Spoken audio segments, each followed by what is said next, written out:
শীতের অন্ধকার রাতে গ্রাম জুড়ে কুয়াশা আর নীরবতা, কিন্তু এই নীরবতার আড়ালে লুকিয়ে ছিল এক ভয়ার রহস্য।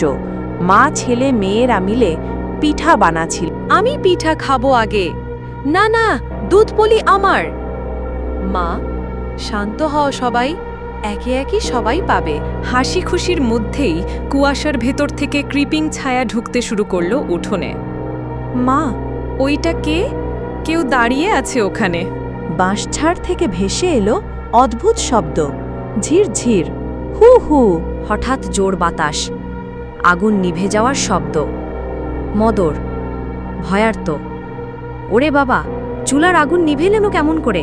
চাঁদের আলোয় দেখা দিল এক ভয়াল অবয়ব, সাদা কাপড়ে ঢাকা, লম্বা চুল, চোখ দুটো রক্তের মতো লাল, গভীর গম্ভীর গলায়, আমার পিঠা চাই। মা, আমরা ভয় পাচ্ছি, ভূত আমাদের নিয়ে যাবে। কেউ ভয় পেও না, আমি আছি।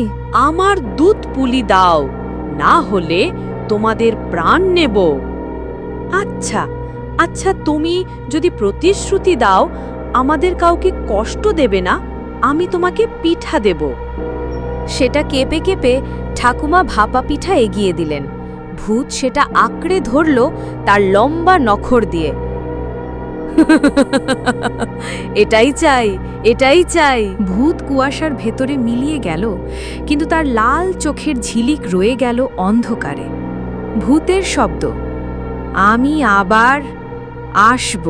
গল্পটা যদি ভালো লেগে থাকে তাহলে অবশ্যই একটা লাইক করে দিও। তোমাদের মতামত জানাতে কমেন্ট করতে ভুলো না।